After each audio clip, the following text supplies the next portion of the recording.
Can train him. Like a dog, my girlfriend texted her friends, mocking how oblivious I was to her manipulation. When the group chat finally leaked, the mask slipped. She didn't apologize. She sobbed, accusing me of being the abusive one for stalking her privacy. I didn't raise my voice. I didn't argue. I just walked out of the room, leaving her alone with her own meltdown while our friends watched in stunned silence. Feud. Hey Reddit, my ex thought she could run psychological experiments on me forever.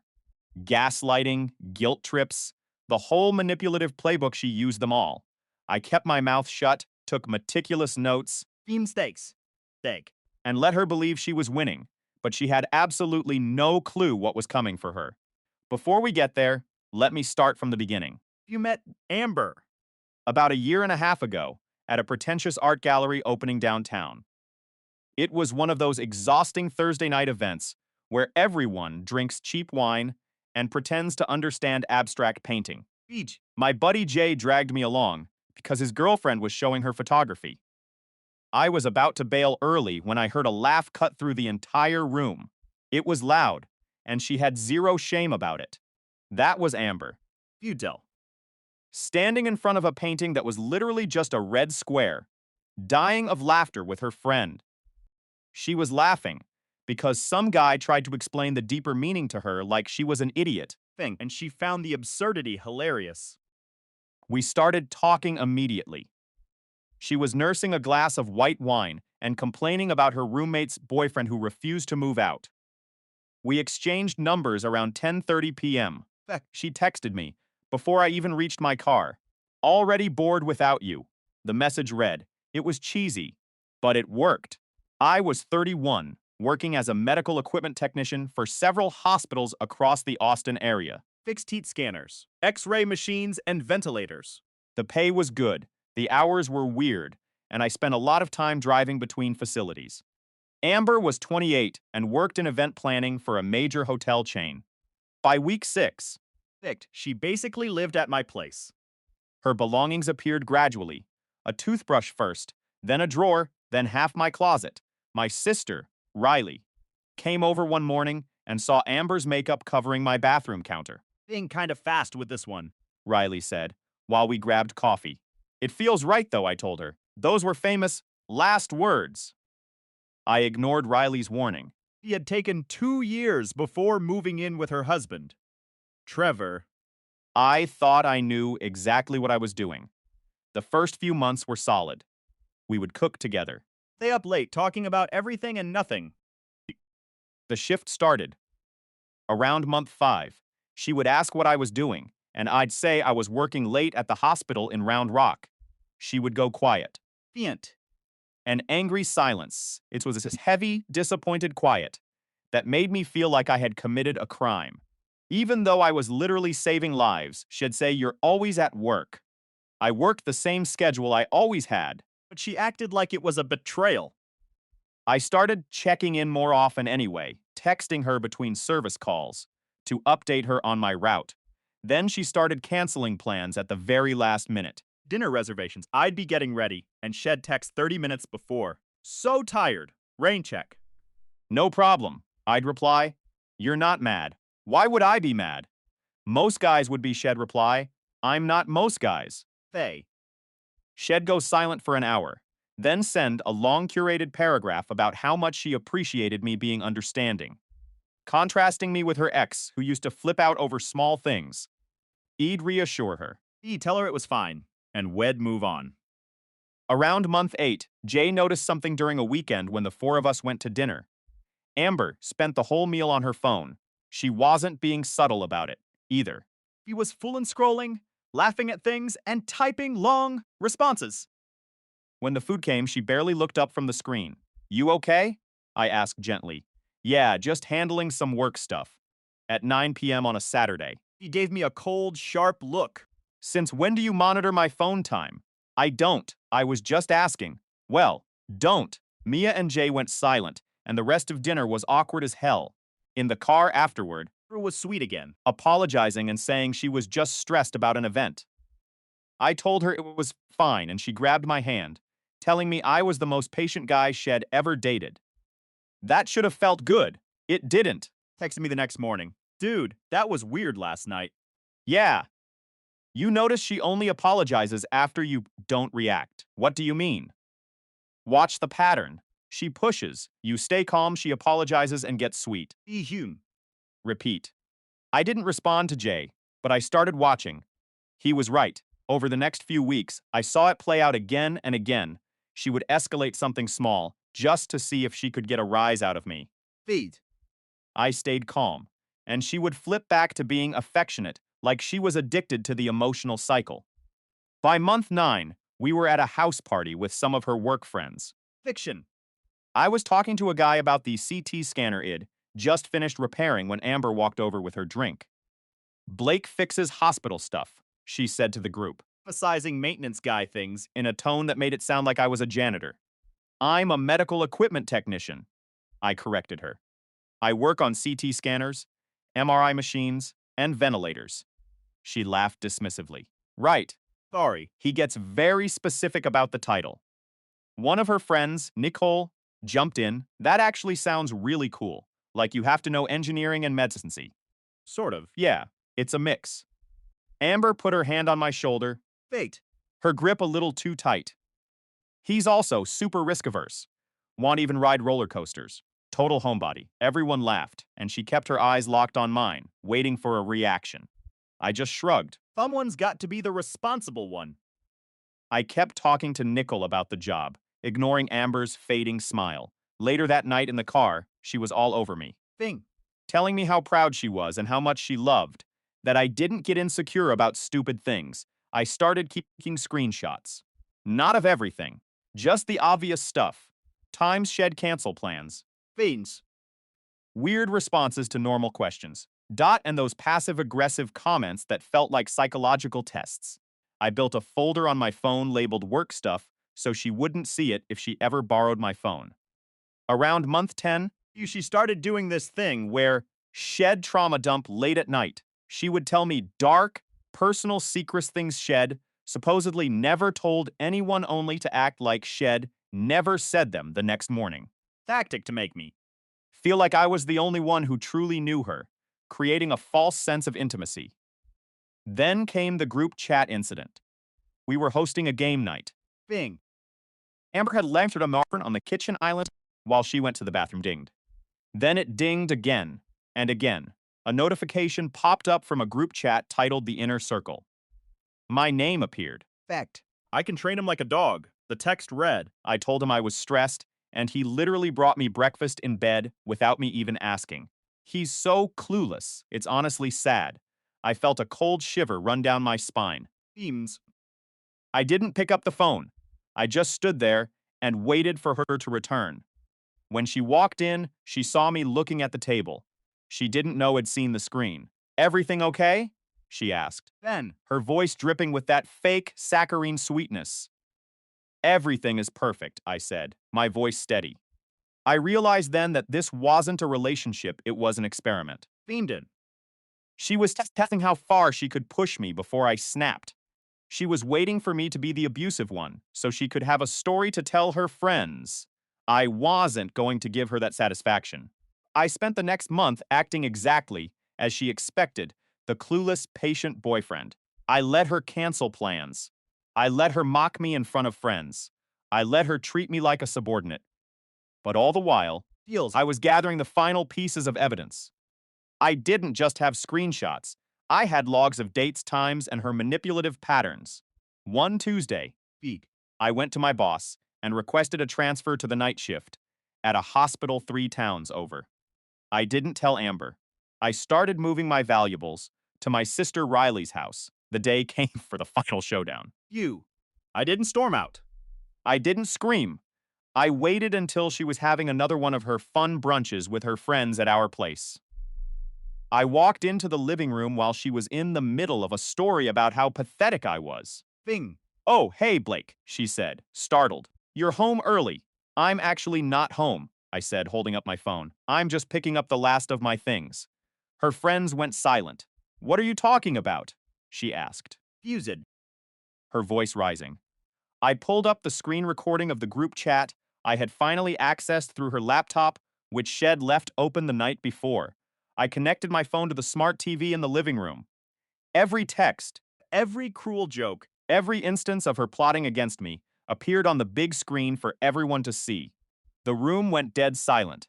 "You like training people like dogs, Amber?" I asked, my voice calm, cold, and final. "Think you've finally run out of experiments?" She started screaming, calling me a psycho, claiming it hacked her, trying to flip the narrative. I didn't raise my voice. I just looked at her friends, one by one. "I've heard her talk about me for months," I said quietly. "Now you know the truth." I turned around and walked out the door. I didn't look back. I didn't wait for her to apologize. Care if she had a meltdown in front of her friends. I had the closure I needed. Justice wasn't a grand gesture of anger. It was the simple, absolute truth. And for the first time in 18 months, Buskin. The silence in my head was completely, beautifully peaceful. Have you ever felt like you were living in a house of mirrors, where everything you saw was distorted, and you were the only one who didn't know the trick? It was my life. Months. I thought I was in a relationship instead. I was a lab rat in a behavioral experiment. My name is Blake, and this is the story of how I stopped being the punchline of a sick joke. Flags didn't start as alarms, they started as whispers. Around month 10, Amber developed a habit of trauma, dumping at 1 or 2 in the morning. I'd be dead tired, knowing I had a 6 a.m. shift at Dell's Children's Hospital. Big. And Shed suddenly need to dissect her childhood or her ex-boyfriend's faults. At first, I was the supportive partner. I listened. I comforted. But then I noticed a pattern. She never did this on my days off. It was always without fail the night before a grueling shift. One Tuesday, she started sobbing at 1:45 a.m., claiming her father never believed in her dreams. I was physically shaking from exhaustion. "Think, can we talk about this tomorrow?" I whispered. "I have a major service call at 6. Her tone shifted instantly, from fragile to ice cold. "Wow, okay. I guess I know exactly where I rank in your life." "That's not it, Amber." "Fasted. I just need to sleep." "Forget it." Fine." She turned away, shutting me out for 2 full days. Then on the third day, she acted like it had never happened. Feeble. Cooking me breakfast and smiling as if she hadn't just tried to wreck my professional life. Then came the mind games. Month 11, my sister Riley invited us to game night. Amber agreed, saying it sounded like fun. Feasel. But the moment I started getting ready on Friday, the energy in our bedroom curdled. "I don't think I'm going," she muttered, staring at the floor. "You feeling okay?" I asked, confused. "I'm fine. Think. I just think you should spend time with your sister alone. You two are so close. I don't want to be an intruder." "You aren't intruding," I insisted, trying to be patient. "Riley invited both of us. Please, come." He remained silent, pouting. Finally, I snapped. "Actually, you know what? If you don't want to go, stay here. I'm going." Her expression flickered with genuine shock. "So, fixed. You're just going to leave me here alone on a Friday night. You just told me you didn't want to go." "Right. So go, I'm going alone." I grabbed my keys and left, my heart pounding in my throat. She didn't text me once. Cute. When I got home at 11, she was asleep. Sunday, the reset button was hit again. Dinner, laughter, and fake sweetness. Month 12 brought the gaslighting to a professional level. She started pushing for couples therapy. Fix our relationship, but to fix my personality. "I've been reading about attachment styles," she said, while we watched TV. "I think you're emotionally avoidant. You shut down when I try to have deep conversations." "I don't shut down," I countered, feeling the familiar tightening in my chest. "I just don't want to have deep conversations at 2 in the morning when I have to work at 6. C. That's classic defensiveness. We need a therapist." A few weeks later, she informed me Shed already picked 3 candidates, and we were starting next month. I didn't agree to that, I said, finally standing my ground. "You've been thinking about it for 3 weeks." "Think. Just taking the initiative." "I thought about it," I said, my voice steady, and the answer is no. The silence in the room was suffocating. She stood up, walked out, and didn't speak to me for the rest of the night. 13. The final breaking point approached. It was Riley's birthday dinner and event I wouldn't miss for the world. At 3 in the afternoon, Amber texted, not feeling great. You go without me. I went, feeling a pang of guilt. When I got home that night, the house was quiet. I walked into the living room and found Amber on the couch. She looked perfectly healthy. Fingsham. There was a glass of wine on the coffee table and empty takeout containers from that high-end Thai place she loved. Thought you weren't feeling well, I said, keeping my voice neutral. I felt better, she said, not even looking up. After I left. Don't start with me, Blake. I didn't argue. I just walked to the bedroom and pulled out my phone. I started a note. Riley's birthday. Claimed sick. Ordered takeout. I began tracking the money too. Thing realized. I'd spent over $11,000 on her in a year. I stopped paying for everything. The next time we went grocery shopping, I put my items on the belt and left hers in the cart. You forgot my things, she said. The cashier. Did I? Very funny. Go back and get them. I'm only buying my food from now on, I said, my voice cold. She looked at me like I'd grown a second head. Are you serious? I am. Incredibly childish. No, I replied. This is fair. She didn't speak to me for 4 days. Then, month 15 arrived, and with it, the truth. My phone buzzed. It was a text from Mia, a mutual acquaintance. Blake, I need to show you something. It was a series of screenshots from a group chat between Amber and her closest friends. My skin went cold as I read the words. Canceling on Blake tonight to see what he does. Theme. Bet he apologizes by morning. Ignored his text for 6 hours today. He's probably spiraling, running another test tonight. Told him my ex texted me. Watching him try to stay calm is hilarious. He's too easy. Pushes back on anything. It's like training a dog. I felt like I was going to be sick. The messages went back months. Everything. The lat night trauma dumping. The game night sabotage. Therapy demands it. Was all for sport. I called Mia immediately. Where did you get these? Jade sent them to me, Mia explained. She didn't want Amber knowing it was her, but she couldn't watch this anymore. You know, Time. Amber told them yesterday she was planning to meet up with her ex, Owen, and Jade decided you'd suffered enough. I didn't say a word. I hung up. I walked into the living room where Amber was lounging, scrolling through her phone, probably planning her next test. She looked up, giving me that practiced, innocent smile. Hey, babe, how was your day? I stood there for a long moment, looking at the person I had tried so hard to love, the person who had turned my life into a sick experiment. It was very enlightening, I said. She paused, sensing the shift in my posture. What is that supposed to mean? I didn't scream. I didn't even raise my voice. I just took a screenshot of her own group, chat the one where she talked about training a dog and sent it to her phone. I think you should leave, I said. Her face went pale. Blake, wait. It's not. It's all right here, Amber. Feigned. The tests, the games, the training. I walked to the front door and opened it. I'm not a dog, and you're no longer a resident of this house. She tried to laugh it off, to start the gaslighting one last time. You're being so dramatic. It's just a joke with friends. Get out, she realized, for the first time, that the dog bite had finally bitten back. She packed her things in silence while I stood by the door, watching her go.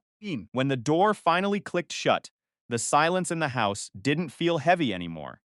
It felt like freedom. I didn't need therapy. I didn't need to explain myself. I just needed to breathe. First time in 15 months, I could. Hey, Reddit, I need to get this off my chest. We had been together for 8 years. 8 years is a long time to build a life, to trust someone. Future. To believe that your future is etched in stone.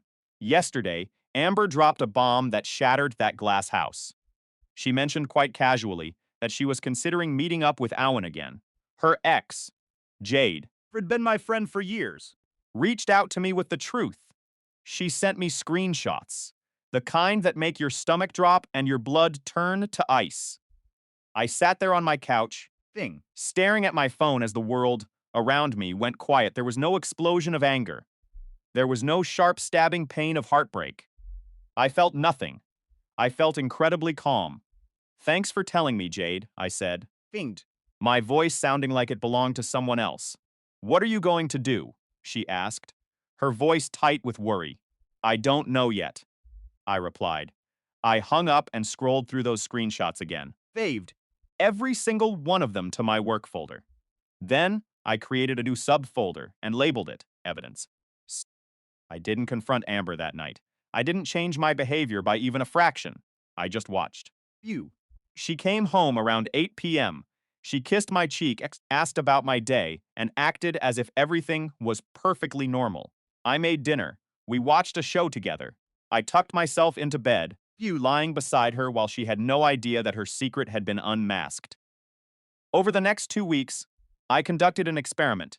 I started saying no to the small things. Function. The plans I would have usually agreed to without a second thought. The favors she asked for on a whim. Can you pick up my dry cleaning? She'd ask. I can't'd say. I've got a service call in that area, but I won't have the time. Fuse 'em. But you're already going to be there, she countered. I still won't have the time, I replied flatly. She would go quiet, her brow furrowing in confusion. Then, later, she would be extra sweet, prominent, trying to reset whatever she sensed was wrong. I kept my responses short, minimalist, own-word answers, no explanations. I didn't try to comfort her or make her feel better when she seemed uneasy. Texts began to grow longer, riddled with anxious questions. You seem distant. Did I do something wrong? Are we okay? I would wait 3 or 4 hours just to hit send on a towered reply. We're fine. By the third week, he was spiraling. She followed me around our apartment, pestering me about whether I was angry, trying to force conversations about our future, and suggesting spontaneous trips to Colorado. I agreed to nothing, committed to nothing. I gave her absolutely nothing. She hated it. I realized then that I wasn't her boyfriend anymore. I was a placeholder, a practice dummy. I was just an object for her to run tests on while she figured out what she actually wanted for her next chapter. The 16th month rolled around, and Amber decided to make a massive production out of my birthday. He made a huge deal about it. She booked reservations at that incredibly expensive, high-end steakhouse downtown. She told me to invite anyone I wanted and insisted that she would handle every single detail. Phew. On the day of my birthday, I took the day off work. I woke up around 9:10 a.m., made a pot of coffee, and just waited. She didn't wake up until noon. She wandered out of the bedroom in her pajamas, went straight to her phone, then didn't even acknowledge my presence. Morning, I said. She mumbled. That was the extent of our interaction. I finally asked what time our reservation was set for. Oh, she said, finally looking up. Can we do tomorrow instead? I felt a cold sensation wash over me. My birthday is today, Amber. I know. She rushed to explain, but this is really important. Jade is having a crisis. She's upset about something with her boyfriend, and she needs me right now. You made a massive deal about tonight, I said. I'll make it up to you tomorrow. I promise, she insisted. She was out the door by 3 p.m. I sat in the silence of the apartment for a long time. Then I called Jay. You busy? Nah. What's up? Want to grab some food? We went to a dive bar near the campus, settling for burgers and beer. I told him everything. Man, rough, he said, shaking his head. It's fine. I told him, it's not fine, dude. It's your birthday. Honestly, I'm good. He looked at me, his eyes searching, trying to decipher the shift in my demeanor. Being weird lately. Calm, but weird. Just paying attention. To what? Everything. I showed him the screenshots from the group chat. I even showed him the one from earlier that day, where Jade mentioned she was at work all evening. Amber had used her as a convenient cover. Jay read through them slowly, his expression shifting from confusion to cold, hard realization. How long have you known about this? 3 weeks. And you haven't said a word. What's there to say? She told me exactly who she is through her actions. I'm just deciding how to handle it. You're freakishly calm about this, Jay remarked. Things because I already know how this ends. Yeah? How? She's gone. I'm just figuring out the timing. He nodded slowly, respecting the resolve in my voice. Need help when you finally pull the plug. Probably I'll let you know. Finished our food, drank a couple more beers, and talked about normal things work. Sports, Riley's new job at the museum. I got home around 9. Amber wasn't back yet. I went to bed. She woke me up at 1:15 a.m. She was stumbling drunk, reeking of tequila, and her mascara was smudged down to her chin. Happy birthday! Baby, she slurred. Her words thick. Didn't forget! She leaned in to kiss me, but I turned my head away. You seem mad, she whispered. I'm tired. Going back to sleep. She grew instantly agitated. She started crying, claiming that I didn't appreciate her. She insisted that she was just trying to be a good friend. That I was being cold and heartless. I didn't respond.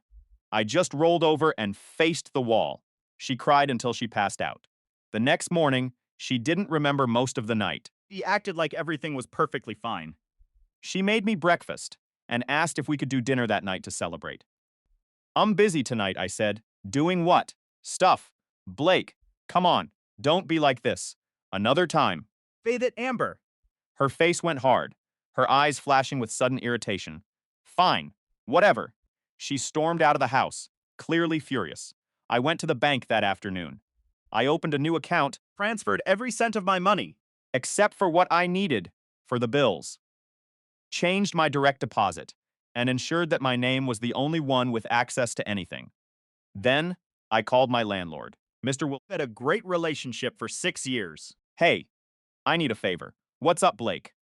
I need the locks changed today if possible. I'll pay extra. Everything okay? It will be. I just need it done. Well, he hesitated. Benzin. Shez's not on the lease, so you should be clear legally, but not a lawyer. If Shez's been living there a while, you might want to make sure you're handling it by the book. Dot. I understand. Can you still change the locks? Yeah. Fill someone there by 5. I appreciate it. I hung up and did a quick search on tenant rights. She could potentially claim she lived there, but I had her things ready to go.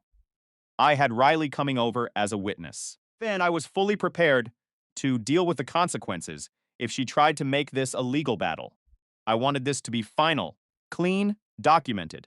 The locksmith showed up at 4:45 p.m., a guy named Frank. He had the job done in 30 minutes. New deadbolt, new handle, 3 new keys. While he worked, I started pulling Amber's belongings out of my closet. I wasn't packing them into boxes yet. I was just separating them. Phone buzzed. A text from Amber. Having drinks with work people tonight. Don't wait up. That was it. I kept pulling her things out. I created a massive pile in the corner of the bedroom. Her dresses, her shoes. Front. Mofterets. I was ready. Shed left around. I was ready to take my life back. Justice doesn't always come with a gavel. Sometimes it comes with a new set of keys. Hey, Reddit. Pinged. Grab a seat and maybe pour yourself a drink. This is a story about the night.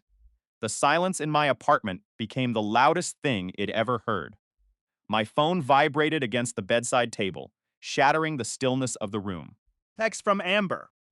Having drinks with the work crew tonight. Don't wait up. That was it. No heart emoji, no miss you, just a cold instruction. I stared at the screen for a long time. Fees. The glow illuminating the growing emptiness in my chest. I began pulling her belongings out of the closet. One by one, I built a mountain of her existence in the corner of our bedroom. Her flowy dresses, her expensive heels, Protsend. her ridiculous collection of decorative pillows that served no purpose other than to be thrown on the floor. Around some. I dialed Riley. I kept my voice steady, asking if she could come over the next morning with a fleet of moving boxes. I didn't give her the details, just told her. It was about Amber. She agreed immediately, promising to be at my doorstep by 8. After I hung up, Scanned the apartment. clearly distinguishing what was mine and what was merely occupying space. I went to bed, and surprisingly, I slept like a stone. I woke up at 3:45 in the morning. I reached across the bed, expecting the weight of her, but my hand met only cold, empty sheets. I grabbed my phone, hoping for a just got home text. Nothing. I opened the location sharing app we had set up months ago, Phasey back when Shed insisted on it, because a friend had gotten stranded downtown. The blue dot loaded on the map. It sat perfectly still on Westlake Drive. It had last updated at 3:32 in the morning. My stomach dropped, Fens. but my head stayed perfectly clear. I knew that address better than I knew my own current address. It was Owen's place, her ex. I watched that little blue dot for 15 minutes. It didn't move an inch. Figs. I took a screenshot, saved it to a folder labeled evidence, and deleted the app. I went back to sleep, the decision already carved in stone. Riley arrived at 8 with her truck packed with cardboard boxes. Fendant. She took one look at my face and the pile in the bedroom, and she didn't need to ask a single question. I showed her the screenshot from the night before, proof that Amber had been at Owen's since the early hours of the morning. Fienton. Riley just nodded, offered a small, sad apology, and we got to work. We packed with the efficiency of a military operation.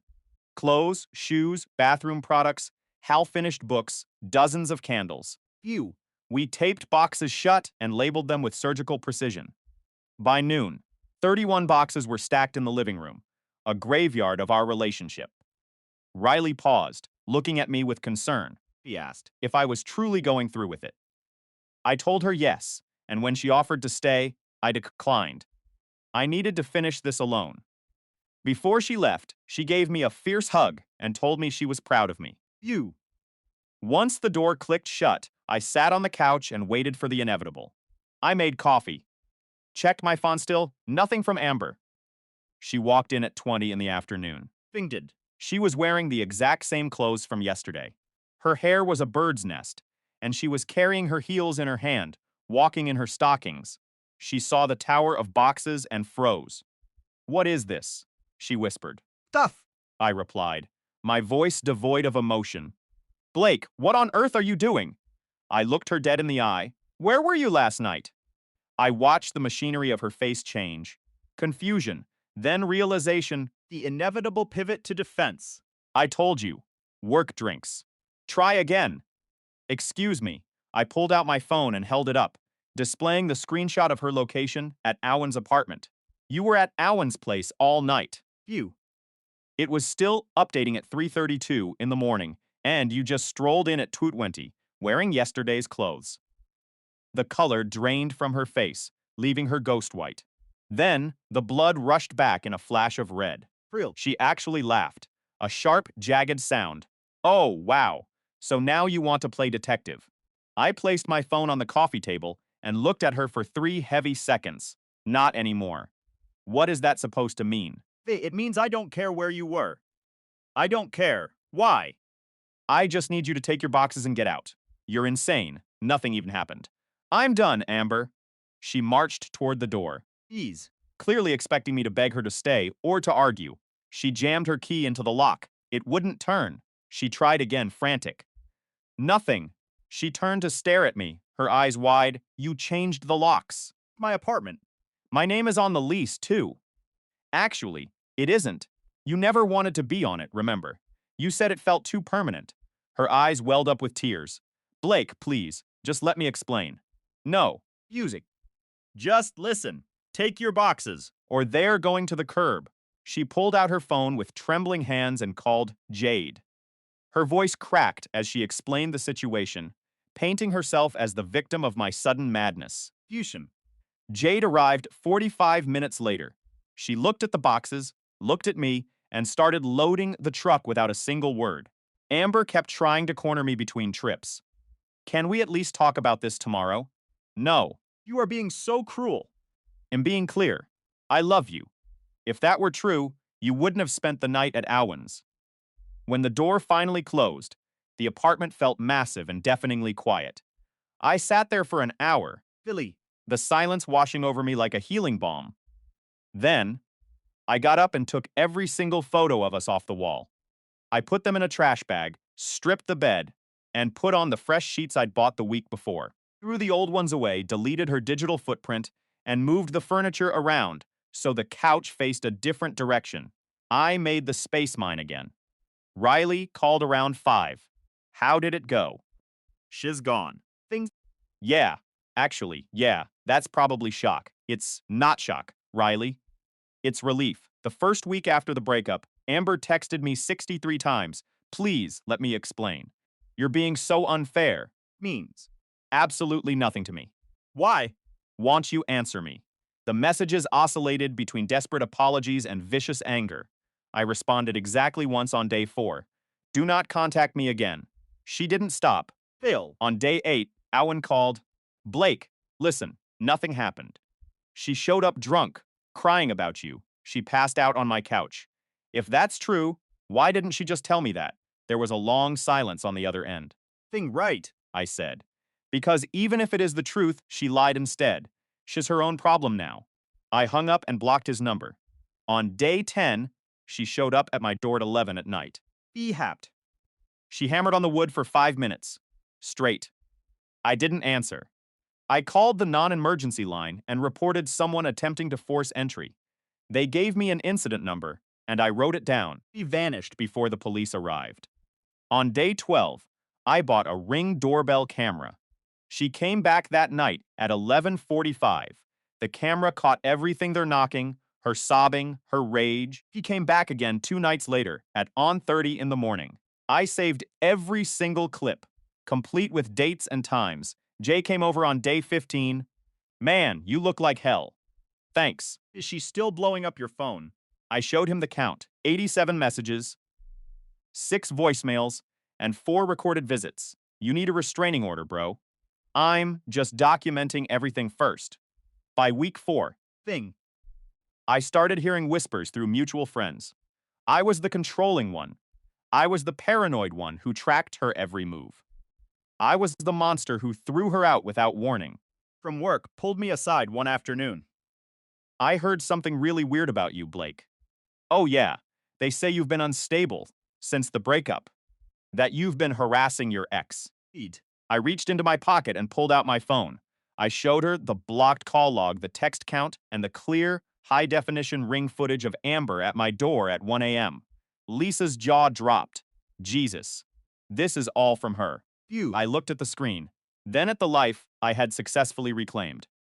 Yeah, I said, a small, genuine smile finally reaching my eyes. It is. They say that when you finally set a boundary, Thing. the people who benefited from your lack of one will treat it like an act of war. I spent 18 months being the perfect boyfriend to someone who was essentially performing a social experiment on my life. You thought love was about patience. But when I finally decided to walk away, I didn't just lose a partner. I realized I had been living in a curated nightmare. Today I'm going to tell you how I reclaimed my sanity. Tables turned. And why sometimes the most satisfying form of revenge is simply standing your ground while they watch their own house of cards collapse. My office was quiet when HR sat me down. Patient. The look on my manager Karen's face was one of genuine concern. She placed a file on the table. Blake, we need to talk. There are rumors circulating about your mental health. People are saying, you've been harassing your ex-girlfriend. That you're unstable. I didn't panic. I didn't get defensive. I simply pulled out my phone. I opened the folder labeled evidence. Equal bet. I showed her the blocked call log, hundreds of missed attempts. I showed her the text messages where I had explicitly asked for space.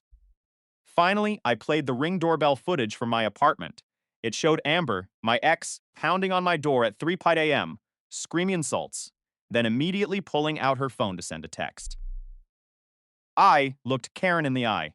Does this look like the behavior of someone who is harassing their ex? The air left the room. This is gaslighting, Karen whispered. I know, I replied. And I need this on record, not just for my job, but for my life. Week 5. I was doing maintenance on the imaging equipment at the hospital in Georgetown. Please, my pager buzzed. It was security. Blake, we have a situation. A woman named Amber is at the front desk. She's causing a scene, claiming she's your girlfriend, and that there's a medical emergency. My blood went cold. You not have a girlfriend, I said, my voice dangerously calm. Tell her I am unavailable.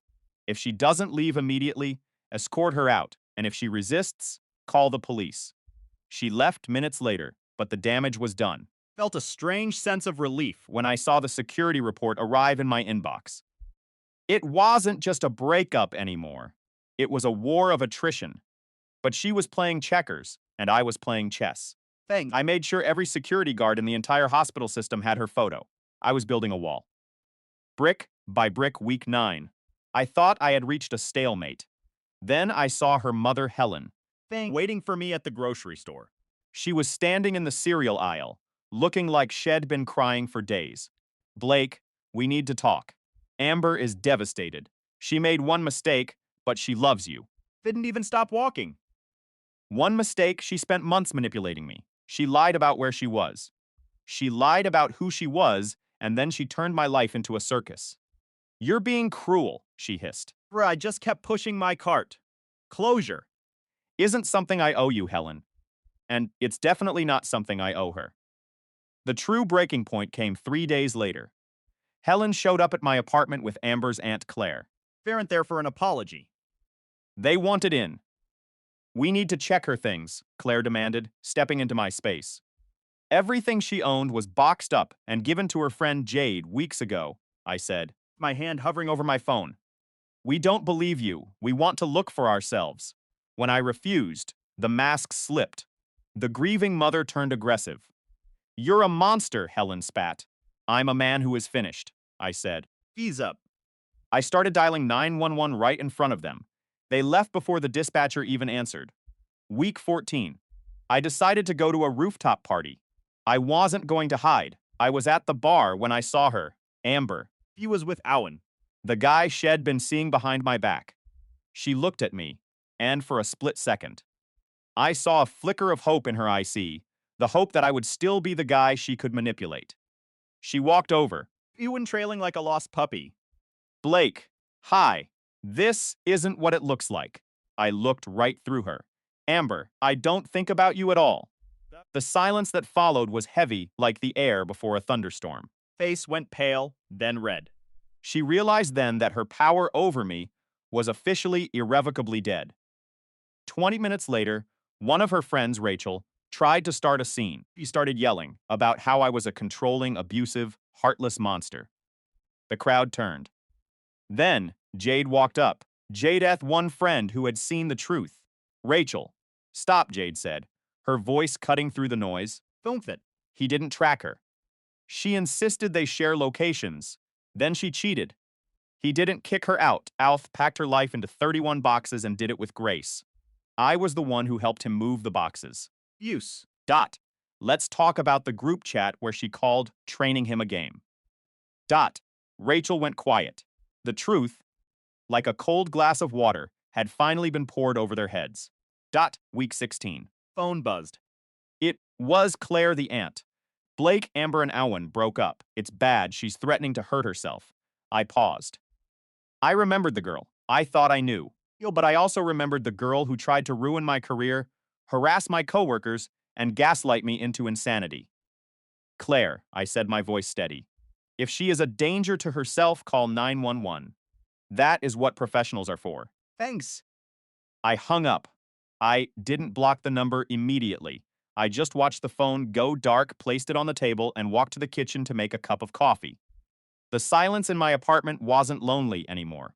It was peace. First time in a long time, it was all mine. Don't ever let someone else's drama define your worth. If you're currently in the middle of a storm, remember, you don't have to stay in it to prove you're strong. Good. Sometimes the best thing you can do is just leave the room. If you found this story helpful, hit the like button and subscribe. You are not alone. And you are definitely worth more than the chaos they try to throw at you. Phone screen flickered in the dim light of the living room, casting a ghostly glow over my face. It was an unknown number, but I already knew who it was. Blake, listen. Amber and Owen broke up. It's bad, okay. Voice on the other end was frantic, trembling Helen. I didn't move. I didn't even blink. Okay? Is that all you have to say? I don't know what you expect from me, Helen. She's telling everyone she's going to end it. Shez talking about hurting herself. I felt a cold shiver, not of fear but of exhaustion. Then call 911 Helen. I'm not trained for a crisis, and I'm certainly not her caretaker anymore. You're so cold, Blake. You're heartless. Fim. Just realistic. If Shez in genuine danger, call the authorities. Fim done being the protagonist in her tragedy. I hung up. I didn't hesitate. I tapped the screen and blocked the number. False. The room fell back into a heavy, suffocating silence. 18 weeks passed. Life became a series of quiet, deliberate movements. Then the phone buzzed again. This time, it was Jade. Blake, heads up, she said, Being her voice tight. dot. Amber and Owen officially split 3 days ago. I leaned against the wall, listening. He caught Heron the middle of the night, texting someone else. She's been blowing up my phone, Figs. begging me to reach out to you. And I told her no. But I thought you should notice she's desperate. She's coming for you. Blake, thanks for the warning, Jade. Also, I'm sorry for the group chat. Could have told you sooner. You told me when it mattered, Jade. That's enough. I hung up, staring at the ceiling. She thought I was handling it well. But the truth was, I wasn't handling anything. Simply deleting. By month 5, the air in the apartment felt different, crisper, cleaner. I'd started running at dawn, 4 miles of pavement pounding away the lingering toxicity in my blood. Use The weight I didn't realize I was carrying. I picked up my guitar again, the calluses on my fingertips forming a barrier between me and the past. I went on dates, but they were Shadow's one woman obsessed with her ex. sweet but hollow. The furniture had been replaced. The coffee table where she used to drop her keys, the couch where she'd sit and weave her narratives it was all gone. Riley came over one Saturday with a bag of Thai food. He looked around the room, impressed. You seem light, he noted. I am. Any regrets? Not one. He looked at me, a question hanging in the air. Ever going to set that the record straight? Shez out there painting you as the villain, Blake. Every single day. I had thought about it. For months, the injustice had burned like acid in my chest. I've been thinking about it, Then I admitted. The next day, I didn't reach out to a lawyer. I opened a Google Doc. I didn't write an opinion piece. I didn't write an apology. I just started dumping the truth, evidence. thing. Screenshots of the group chat where she plotted her experiments on my mental state. GPS location logs that proved she was miles away from where she claimed to be. Ring doorbell footage showing her antics. Empty and undeniable. The police incident reports. The internal HR documentation regarding her professional harassment. I titled the document, Timeline. I sent the link to 4 people, Riley, Jay, Mia, and Jade. Best. My note to them was simple. Share if you think the truth needs to exist. Don't if you're uncomfortable. I'm just putting it out there. Within 48 hours, the world shifted on its axis. It didn't explode, it dissolved. Sent it to our mutual friends. Jay dropped it into a chat with our college circle. For a week, my phone was a graveyard. Then the tremors started. Mia texted. 3 of her closest friends just blocked her. They saw the screenshots. Blake, they're done. Day 4. Jay called, laughing with a bitter edge. I ran into Owen at the gym. He's seen the document. He looked like he'd been hit by a truck. They're over, man. Completely. Fix. Jade called. Blake, she knows. She's losing her mind. She's screaming on the phone about how I'm ruining her life. I didn't ruin anything, Jade, I said calmly. I just removed the walls she built to hide her lies. Fired Blake. The hotel found out. Someone sent the documentation to the corporate office. I sat in the silence of my kitchen. I expected to feel a rush of victory. Instead, I felt nothing. Just a quiet. Peace. Tot month 6. Jade sent one final message. She's moving to Dallas. Her mom found her a job. She's leaving next week. Is that it? I whispered to the empty room. That's it. One more thing. Jade added. She asked if you'd be willing to talk before she leaves. No, I told her. That's what you'd say. That night, I sat down at my computer. I opened the Google Doc. I hit delete. I cleared the trash. Phew. I went into my files and purged every single screenshot, every video, every piece of evidence. I deleted her contact. I deleted her mother's number. I deleted the group chat history. Yeah. Emptied the cloud. The folders, Peapod. the cache, the evidence was gone from my hands, but the truth remained in the world, and that was enough. The day before she was scheduled to drive to Dallas, my phone buzzed. Blake, it's me. I know you won't talk to me. Thinks, but I need to say this. I'm. Sorry for the lying, for the manipulation. You were the best thing I ever had, and I tore it apart because I was terrified of how good you were. I'm leaving tomorrow. I hope you find someone who deserves you. I read it twice. My heart didn't race. My hands didn't shake. I locked the phone and set it on the coffee table. I didn't reply. I didn't block it yet. I just left it there. Fenged right. A testament to a ghost I was no longer haunted by. I went to bed, and for the first time in years, I slept through the entire night. The next morning, the sun hit the balcony with a brilliance that felt like a fresh start. Vect. My finette two more messages, both pleas for a response. I deleted the thread. I went for a run, 4.2 miles, my lungs expanding with the crisp, clean air of a life that finally belonged entirely to me. Drove to the hospital in Round Rock. The service call for the X-ray machine simple and rhythmic.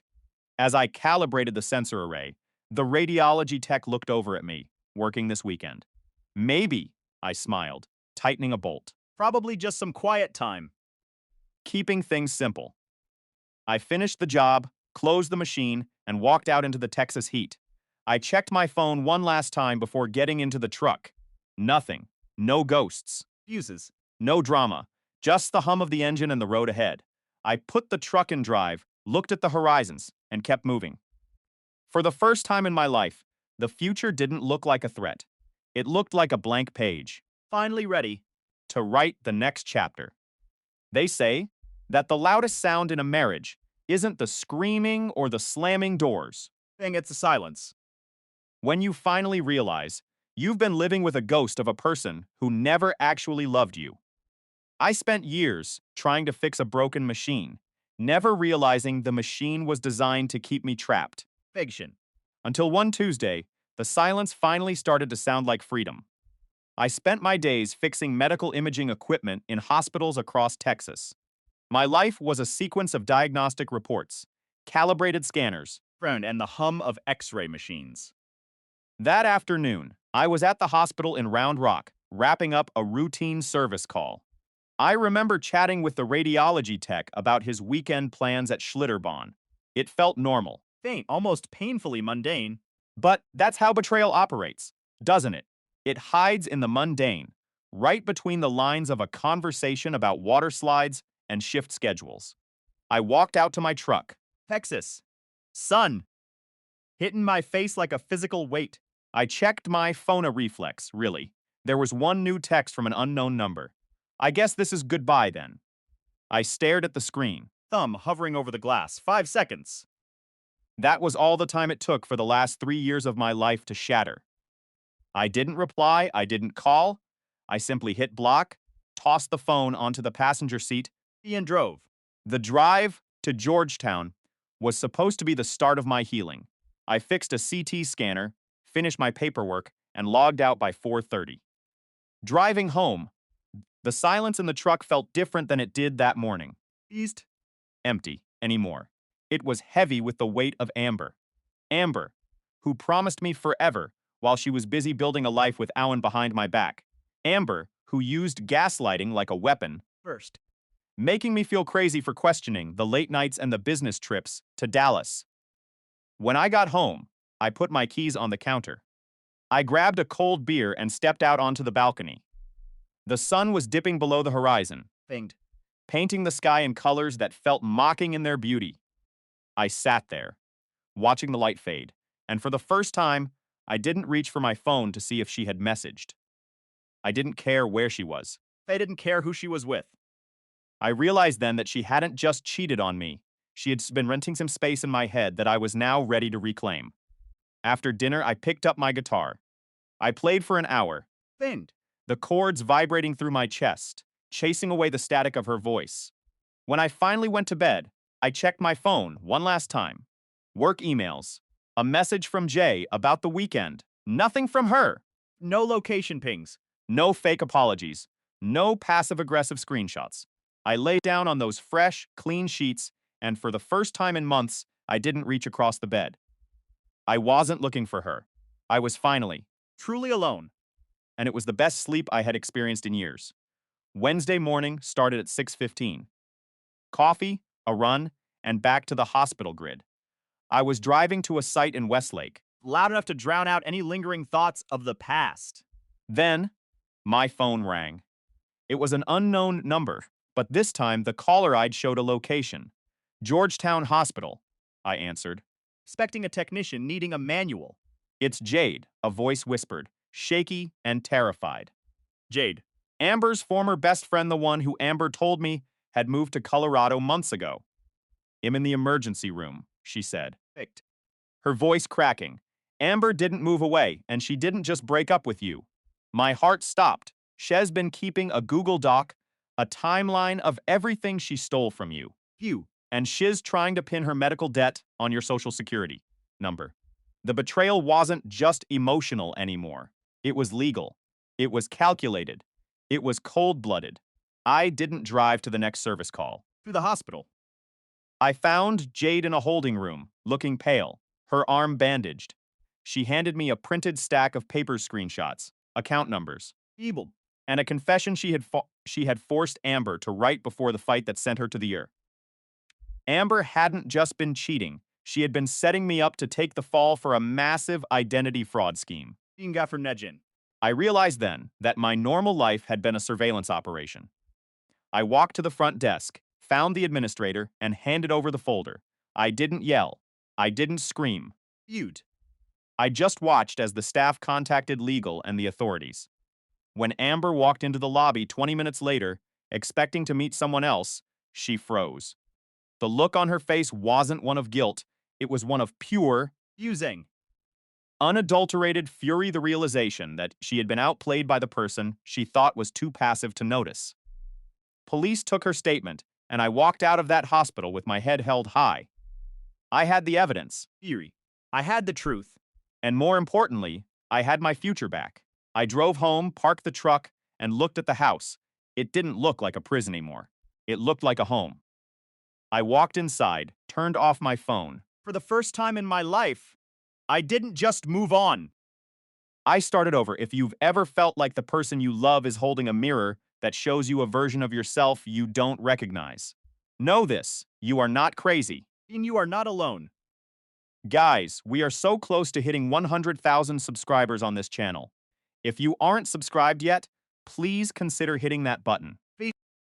Helps us reach more people who need to hear these stories and reclaim their own peace. Thank you for being part of this journey, and thanks for making this dream come true. Until next time, keep your head up You deserve better. than the silence of a lie. Perfect. We're just working on our flexibility. "Stop acting so insecure," my girlfriend remarked, her voice dripping with annoyance as her ex-boyfriend kneaded oil into her shoulder blades. The guy, Fake.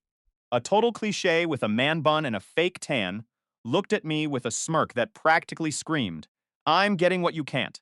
He stood up, clearly wanting to intimidate me. And tried to pull some flashy jujitsu. Maneuver he'd probably learned from a 3-minute tutorial. I didn't even think. With one clean, calculated motion, I caught him off balance and dropped him to the hard floor. With a single, Thieving. sharp hit, the silence that followed was heavy, broken only by the sound of his ego shattering. I walked out, checked my emails, and accepted a 130,000 lead position in Norway before I even got to my car. By the weekend, pathetic attempt to stage a dramatic recovery on social media was live streamed to the entire world. And the internet did what the internet does best. It tore them to shreds. Hey, Reddit! Yoon girlfriend convinced herself that practicing yoga with her ex was spiritual healing. I told her it was absolute garbage. Turns out I was spot on, and things escalated far beyond essential oils and toxic life advice. Take it back to the beginning. I'm Jordan Cross, 29, a reservoir engineer with a life as structured as the steel rigs I work on. My job is simple. Phoned.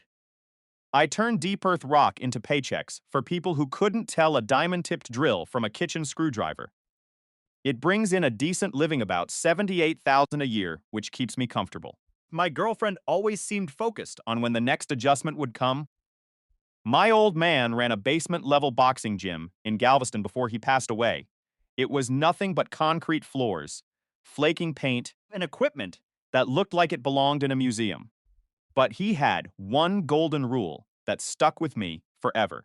Never throw the first punch, but if you do, make sure it's the only one you need. Spent my teenage years. Having my ego and my face bruised by guys twice my weight, until I finally learned that raw aggression is useless without discipline. Dad used to say that precision beats power every single time, He was right about that. just like he was right about almost everything else. Dot, cross, you planning to marry that pressure gauge, or are you going to finish the shift? My supervisor, Howard, Victor, barked over the deafening roar of the machinery. Just ensuring we don't blow the whole facility to pieces, I shouted back. Figured that's worth an extra 30 seconds of caution. use that. He let out a raspy grunt that might have been a compliment and shuffled off toward the control room. The rest of the crew had a laugh, but they were good people. They were hardworking, drama-free. Showed up ready to grind. My phone buzzed against my leg. It was Zoe. Pot 3 messages, one right after the other. Morning, babe. You remembered lunch with my mom today, right? Force me to remind you about where your priorities should be. Okay.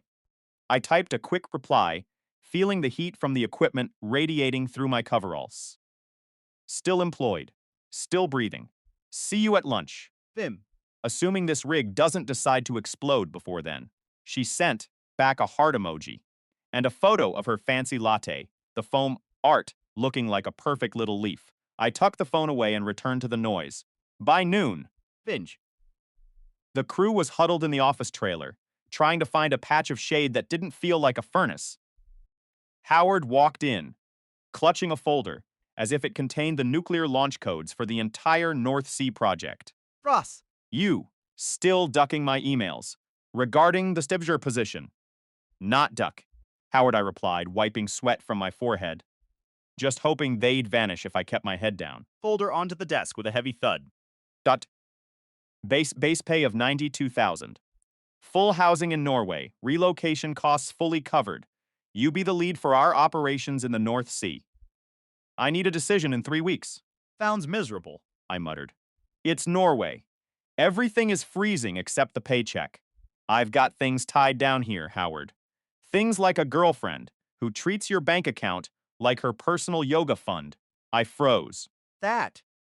You talk in your sleep when we're doing site inspections, he said, tapping the file. Also, your credit card statement was sitting on the office printer last week. Think about it, Jordan. Beat. After the shift, I drove through Houston traffic that smelled like hot asphalt and pure frustration. Zoe's white sedan was already parked in the driveway. Eyed. Missed the lunch with her mother and alarm at the rig had held me up for 3 hours. I knew that was going to be a massive topic at Thanksgiving. Inside, Front.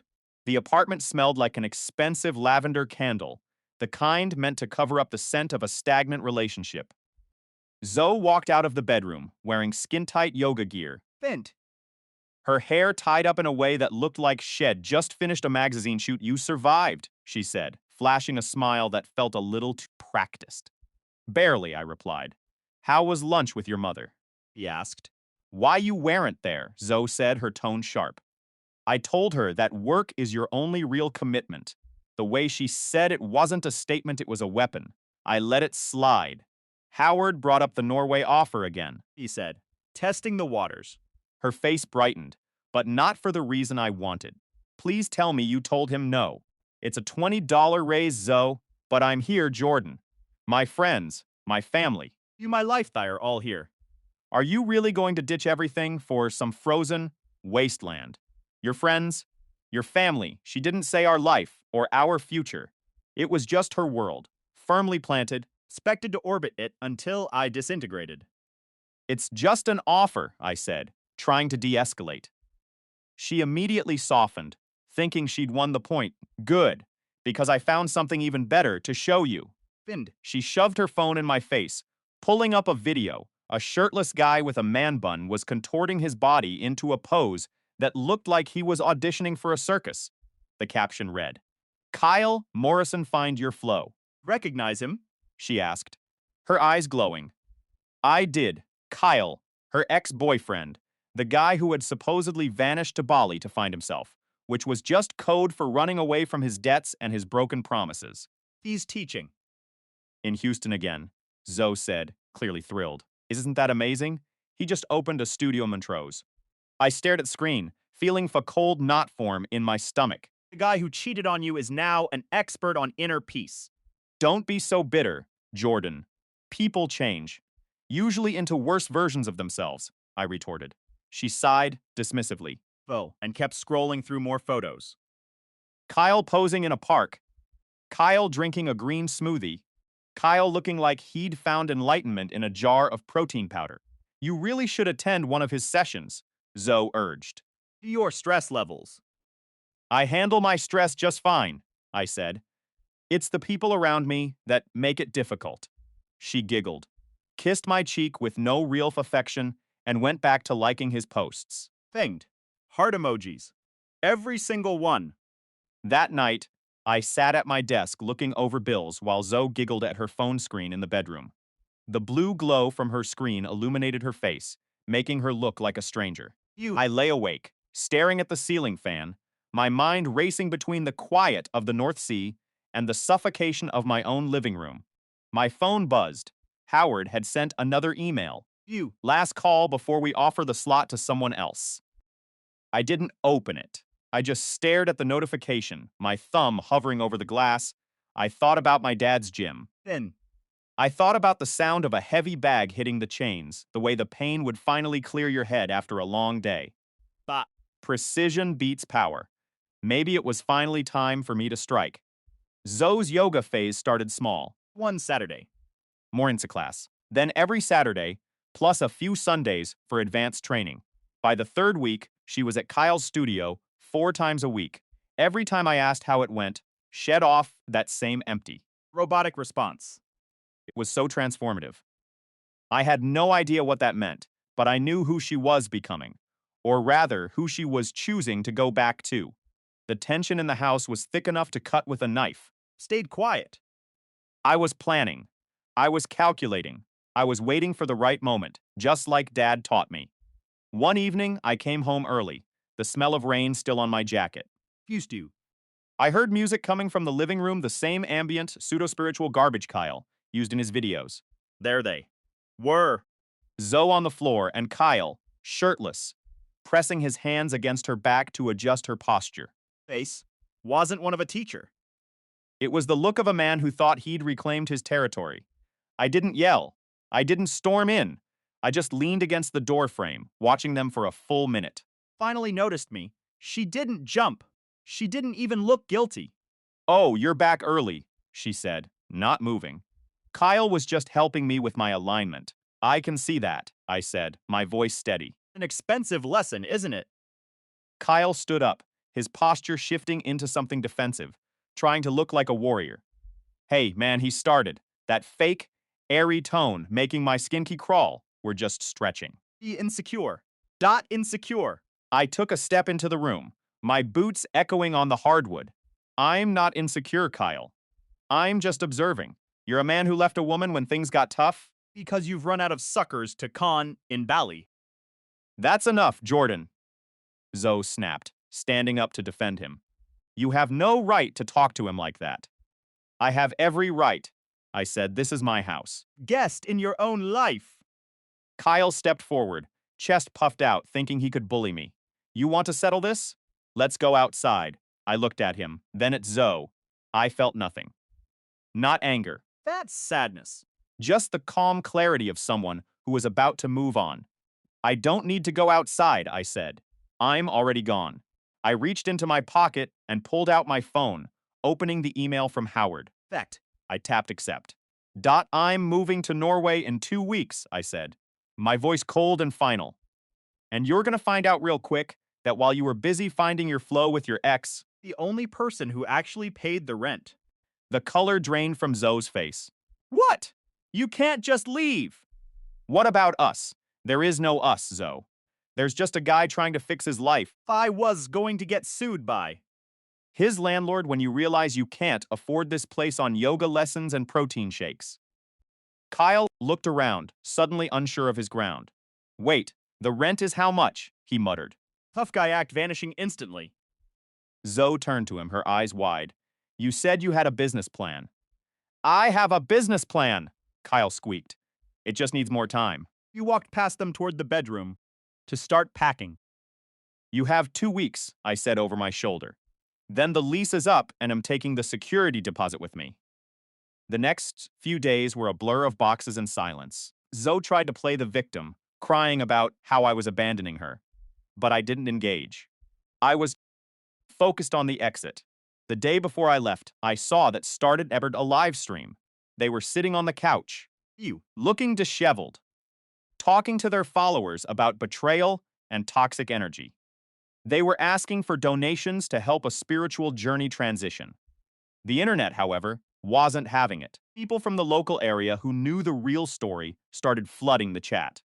The truth about the rent, the cheating, and the spiritual healing was laid out in plain text for thousands to see. Thinged. Their own followers started turning on them, calling them out for the grift. I stood there, watching the screen for a second, a small smile playing on my lips. I didn't need to throw a single punch.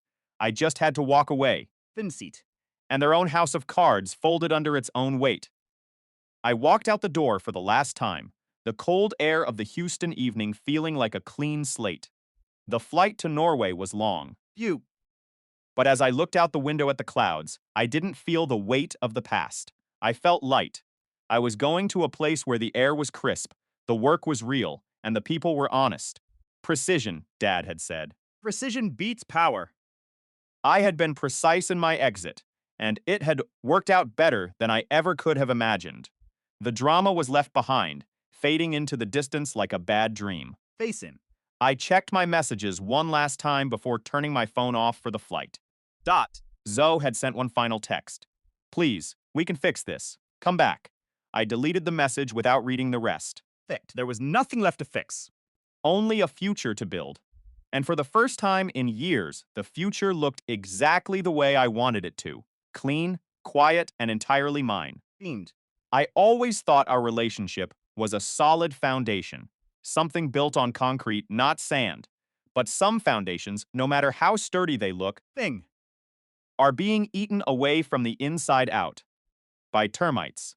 My name is Jordan, and for a long time, I thought I was the good partner, the one who worked hard in the oil fields, so we could have a future. I didn't realize that while I was chasing a paycheck for our life, someone else was helping my girlfriend chase a feeling. Everything changed on a Saturday, a day that was supposed to be about us. Being the funeral for my trust. It started innocently enough with her newfound obsession. Yoga. Every ice Saturday, and occasionally Sundays, Zoe would head off to this minimalist studio in Montrose. Third week. She was there 4 times a week, coming home with this glowing, distant look in her eyes. How was it? I'd ask, trying to show interest in her world.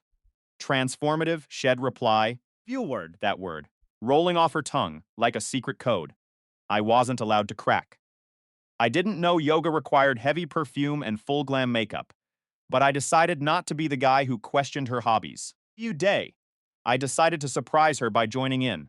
When I announced I was coming with her, the color drained from her face faster than a tide in the North Sea. Oh, yeah, she stammered. Visit. Her smile looking like it had been glued on. It's open to everyone. Sure. The studio was one of those places that smelled aggressively of 20 candles and eucalyptus. Sanctuary for people with too much time and too little reality. Kyle, the instructor, stood at the front in linen pants that cost more than my work boots, looking like he'd just finished a spiritual retreat on a mountaintop. Friends, he said, his voice dripping with that slow, fake-exen cadence, meant to make you think hes enlightened. I stood in the back, watching them. When he walked past Zoe, just adjust her posture. His hands lingered on her back in a way that made my blood turn to ice. Beautiful form, he whispered, so close his lips nearly grazed her ear. I've been practicing, she breathed back. Set. Not once glancing toward the back of the room where I was standing. The yoga didn't stop at the studio. Soon. There were texts at 11 p.m. about studio setups and energy alignment. One Friday, she told me she was going over to help Kyle organize the space over the weekend. Setup, I asked, feeling a familiar tightness in my chest. What kind of setup takes all night? You're being exhausting, Jordan, she snapped. From her phone. He's just a friend who needs a hand with the mirrors and the mats. The irony was that while she was out finding her balance, Frunzipped. I was at home drowning in emails from my boss about a project in Norway. That Saturday, the stars aligned in the worst way possible. My meeting got canceled, and I decided to head home early. Picking up her favorite Thai food as a peace offering. When I pulled up to the apartment, the door was unlocked. Inside, the air was thick, hazy with incense, Fiend. and pulsing with that same atmospheric music that felt like a cheap spa commercial. I walked into the living room, and the scene before me felt like a jagged piece of glass to the throat. Zoe was there, Feed you. wearing nothing but her yoga leggings and a sports bra. Kyle was kneeling behind her, his hands slick with oil, moving with a rhythm that wasn't about stretching muscle sit, was about intimacy. Breathe deeper, he murmured, You. his voice a low, possessive rumble. Release everything. The sound of the plastic takeout bag crinkling in my hand was like a gunshot in that silent, incense-filled room. Kyle's head snapped up, his hands freezing on her skin. Team Zoe turned around, her face pale, and then instantly twisted into a mask of indignation. Jordan, you're home early, she said, as if she were the one who had just walked in on a betrayal. I set the food down, Thinked. my hands trembling with a rage that felt cold, calculated. Didn't know our living room was the new local branch of the Infidelity Olympics, I said, my voice dangerously calm. She stood up, pulling her shirt on with a frantic, Emotion. "It's not what it looks like," she spat. "It's partner stretching. It's professional. With oil? At night? While I'm out working a 12-hour shift to pay for your enlightenment." Her eyes flared. Flexion. The final weapon of the guilty came out in full force. "You're so insecure," she screamed. "This is why I didn't tell you. You make everything into a drama. Feud, you aren't the man I thought you were if you can't handle me having friends." Kyle stepped up then, trying to regain his zen stature. "Hey man, she's just expressing herself. Let's keep the energy positive." I looked at him, Thing. then at her, and realized the truth hit me harder than any physical blow could. She wasn't just cheating, she was rewriting the narrative to make me the villain. "You're right," I said. Huge. The silence in the room suddenly heavy and suffocating. They both looked at me, expected to yell, to argue, to fight. "I'm not the man you need," I continued, looking her dead in the eye. Fins. "Because the man you need is someone who enjoys being lied to." I reached into my pocket and pulled out my phone, opening the shared gallery. "You think I'm paranoid, Zoe? You think I'm just some stiff guy from an oil rig?" Fune. I turned the screen around of them. It was a digital record of the studio's financial accounts. The ones Kyle had foolishly linked to the shared Wi-Fi I'd been maintaining for our home smart system. Know about the 10,000 investment you made in his studio last month, I said. My voice flat. "Vot, the money that was supposed to be for our relocation deposit." Her face turned a sickly shade of white. Kyle took a step back, You. his enlightened mask slipping to reveal a man who was clearly out of his depth. That? "That was for the future," she stammered. "No," I said, walking to the door. "That was your price for a few weekends of attention. You can keep the transformation. You can keep the incense." I left that night, and I didn't look back.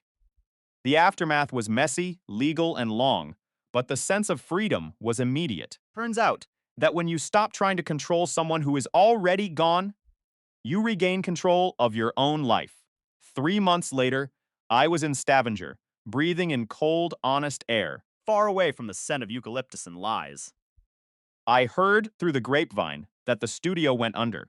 Apparently, when you build a business and a relationship on nothing but thin, oily promises, Fate. it's only a matter of time before the whole thing collapses under its own weight. I'm not a yoga guy, and I'm definitely not a fan of balance anymore. I prefer the truth, and the truth is, Or, the best part of the story wasn't the drama. it was the quiet, peaceful silence of a home that was finally, truly my own again. Sometimes, justice isn't a loud confrontation. Sometimes, Ron. justice is just walking away and letting the other person realize exactly what they threw away. And for the first time in a long time, I finally felt like I could breathe. The atmosphere in the room shifted, turning heavy with the scent of cheap essential oils and the metallic tang of impending conflict. Zoe stared at me, her eyes wide, feigning a vulnerability that didn't match the steel in her posture. Kyle straightened up. Feed. His chest puffed out like a bantam rooster, trying to intimidate a hawk. Listen, buddy, there's no need to talk to her like that, he stammered, his voice cracking under the weight of his own posturing. Thing. She's actually the one defending your questionable choices, I replied, my voice steady, slicing through the tension. Are you absolutely sure you want to go through with this job? He challenged, stepping into my personal space, Face glistening. with the residue of the oil he'd been using on her. Zoe hovered right behind him, a shadow shifting its allegiance, her face a mask of calculated coldness.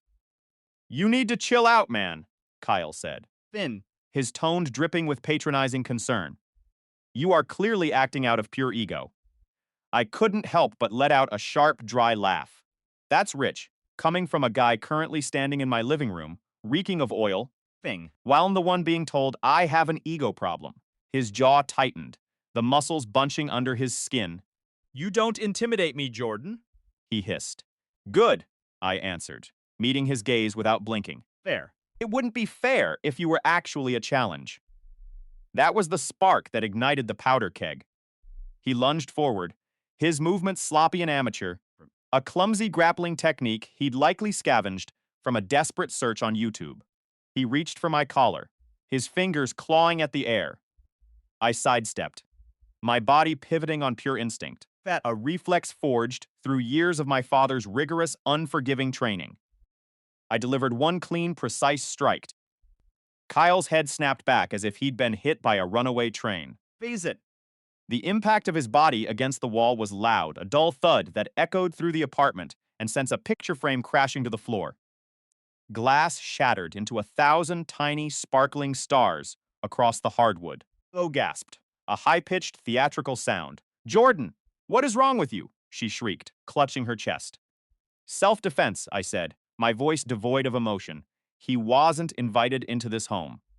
She rushed to Kyle, Thing. who was curled on the floor, groaning while clutching his throbbing jaw.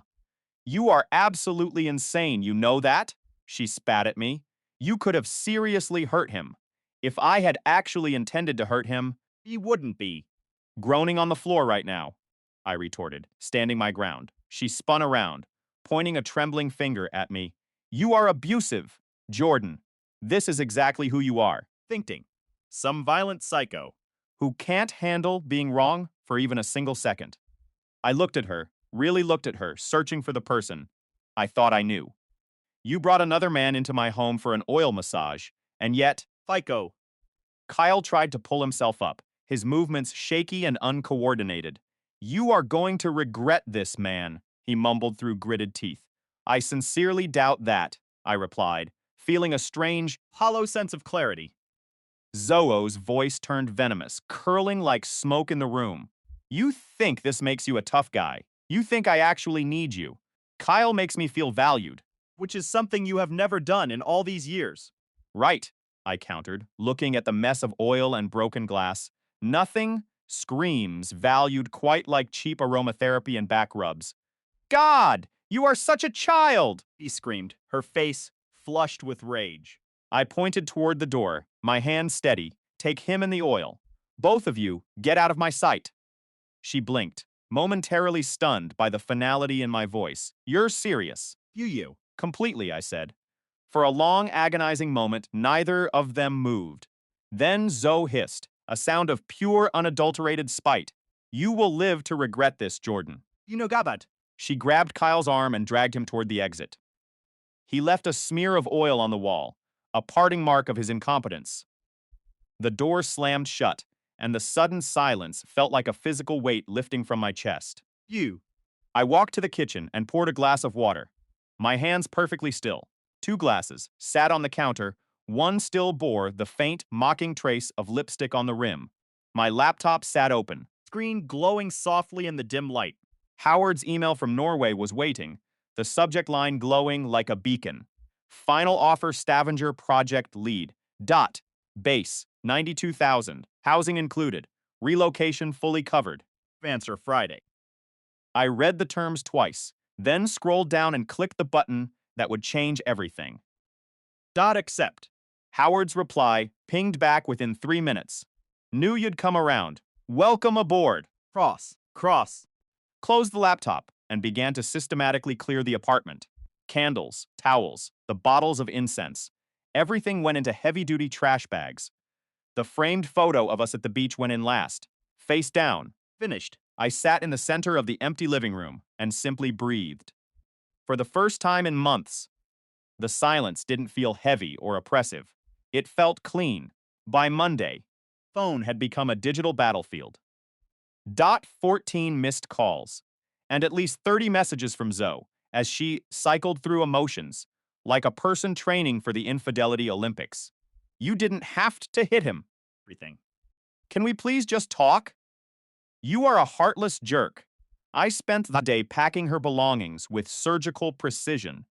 Clothes folded, toiletries boxed, every item labeled with professional detachment. Like I was closing out a failed business project. Work became my anchor once more. 2 days later, Morgan, one of our sharpest project coordinators, stopped by my desk. and I heard you finally accepted the Norway offer, she said, her voice low. Yeah, I replied. Figured I'd trade the Texas heat for something a bit colder. She smiled, a genuine expression that actually reached her eyes. smart move. You deserve much better air than this. She hesitated, glancing around before lowering her voice further. Listen, I didn't want to overstep before, but I saw Zoe with that yoga guy months ago. That wellness retreat in Austin's back in March. They were holding hands between sessions. Jordan. I looked up, meeting her gaze. Kyle. Yes, she nodded. I didn't think it was my place to speak up then. Figured. You deserve to know the truth now. I appreciate you telling me. I still have the photos from the event if you ever need proof. I might just take you up on that, I said. She nodded slowly. Fingsint. You are handling this much better than most people would. Anger is a waste of precious energy, I replied. I learned that lesson the hard way. That night, I needed to burn off the remnants of the week. Banged. I drove back to my old boxing gym, the air inside smelling of aged leather and disinfectant. It felt familiar. It felt like coming home. Look who finally remembered where we keep the gloves, Brandon called out. Tossed a pair toward me. Therapy is expensive, I said, sliding them on. This is cheaper and far more honest. You hit like you're trying to erase bad memories, he noted. I'm working on it, I said, Fingshin. and hit the heavy bag until my shoulders screamed, and my mind finally went blank. 3 nights later, the illusion of peace shattered. Brandon and I were pulling into my building's parking lot after a grueling session. Fingdon. When I spotted Zoe standing near my door, phone glued to her ear. I thought we were finished with this part, Brandon muttered, reaching for the door handle. Stay in the car, I commanded. Not a chance, Phew. This is better than a movie. he countered with a grin.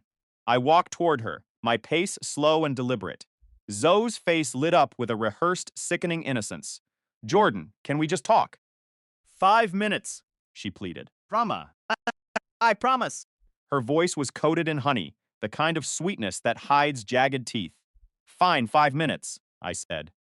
She gestured toward the darkened hallway, trying to lure me into a secluded corner. Lights flickered, casting long, dancing shadows. My instincts screamed a warning. That's when I noticed the movement in the periphery. 2 shapes were lurking near the corner, both massive. Both wearing gym gear that looked far too clean. Behind them stood Kyle, his face puffed and bruised from our last encounter. Really? I said, my voice barely a whisper. What? Zoe asked, her eyes wide. Fan. You brought an audience to a 5-minute chat. Before she could form a lie, one of the hulking figures lunged from the shadows, an arm hooking around my neck in a tight, desperate grip. Bad decision. I twisted violently, Finged you. breaking the hold, and drove my elbow into his ribs with the force of a battering ram. I heard the air leave his lungs in a sharp, painful wheeze. The second guy charged, head down. I sidestepped, Think. letting his own momentum carry him face first into the concrete wall with a sickening crunch.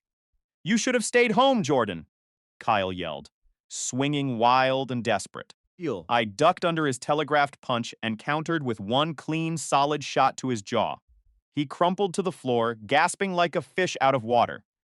Brandon's laughter echoed down the empty corridor. Man, Told you therapy would be cheaper than this. Zoe stood frozen, her jaw hanging open, the mask of innocence finally slipping to reveal the cold, manipulative reality underneath. "Stop it!" she screamed. Absolutely crazy. "It's called self-defense." "Zoe?" I said, wiping a speck of dust from my shirt. "And for the record, you're the one who brought the backup dancers." Justice wasn't just served. It was delivered with precision.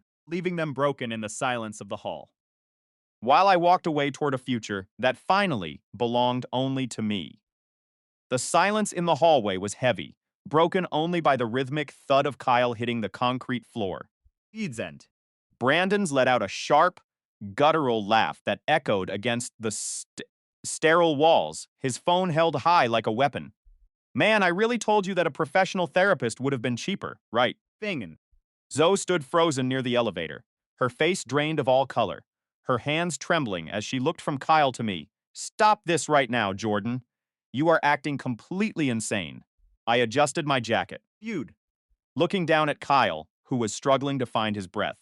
"Self-defense is never insane, Zoe." Brandon panned his camera across the scene, his voice dripping with mock sincerity. "And just for the record, Fig. I caught every single second of the Enlightenment Squad trying to jump my friend." Everyone, say cheese for the audience. The small red light of the buildings. Security camera blinked rhythmically above us. Capturing the entire humiliation. Kyle finally managed to push himself up, his movements stiff and uncoordinated, his ego clearly more bruised than his ribs. "You're going to regret this, you hear me? You're going to pay for this." Didn't even blink. "I doubt that very much." Zoe stepped backward, her voice barely a whisper, a mix of genuine fear and pathetic entitlement. "You'll wish you never started this." I turned my back on them. Finished with the conversation. "Maybe, but definitely not tonight." They scrambled away, Kyle limping awkwardly toward the stairs like a guru who had suddenly lost his way to nirvana. Brandon lowered his phone, the smirk still plastered on his face. "You know, I don't even feel like grabbing that drink anymore." I nodded, my pulse finally slowing down to a cold, calculated rhythm. "Good, because we have a lot of work to do." Thing. Back inside my apartment, the adrenaline began to fade, replaced by a crystalline focus that I hadn't felt in months. I sat at my desk and pulled up the building's administrative portal, Thanked. requesting the security footage from 2107 to 2125. The manager was surprisingly efficient, sending over a watermarked file within 10 minutes. I then sent a short text to Morgan. "You still have those copies from the retreat?" The reply was instantaneous. "Already sent them to your drive." Within minutes, a folder appeared, packed with pictures, timestamps, and digital receipts showing Kyle and Zoe at the poolside, Big T. his hand resting far too familiarly on her waist. The file was titled Partner Work, an ironic caption for a betrayal that was about to burn their professional lives to the ground. I methodically compiled everything: The security footage. the retreat photos, the recovered text threads, and the screenshots of Kyle's sanctimonious public posts. Then, I looked up Claire Morrison, Kyle's wife. Fact. Her social media was filled with photos of her and their dog at the park, a life she clearly didn't know was being systematically dismantled by her husband. I kept the message simple, direct, and impossible to ignore. Hi, Claire. I don't know you. But you deserve the truth about your husband's involvement with my ex-girlfriend, Zoe. I've attached the evidence and the timeline. You can verify everything through his own location tags. I'm not looking for drama. Just closure. I attached the file, hit send, and finally closed my laptop. Brandon glanced over at the screen, his expression shifting from amusement to something more serious.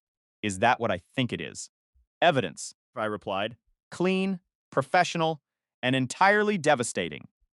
He grinned, clapping a hand on my shoulder. "Remind me never to cross you." "You already owe me for that Thai food from last month," I countered. First. And for the first time in weeks, we both laughed, the tension finally shattering. Outside, the rain began to drum against the glass, and for once, it sounded like a steady cleansing rhythm rather than just noise. Fact. The metaphorical fuse I had lit had already leveled the entire structure, I woke up to 23 notifications and a frantic text from Brandon. Dude, you absolutely broke the internet. Fixed. It turned out someone had recorded Claire, storming into Kyle's middle of a session. Pop. She hadn't yelled. She had walked in with a lethal, calm precision, while Kyle stood at the front of the room. Speak like a deer caught in the headlights. You told me she was just a client. Kyle, she said, her voice cutting through the silence of the room. Then, what is this? She held up her phone. Texts aloud for everyone to hear. Can't wait to feel your energy tonight. The room had gone dead silent, followed by the sound of dozens of phones being raised to capture the fallout. By noon, the video was viral, Beanton. accompanied by the perfect hashtag, Namaste Cheater. The internet, being the merciless beast that it is, went to work immediately. Memes flooded every platform. Kyle was photoshopped into poses with captions like "Find your center." Just not with someone else's girlfriend, and downward dogged, the ultimate betrayal flow. I sat in my chair, sipping coffee. Feeling nothing but a profound sense of distance.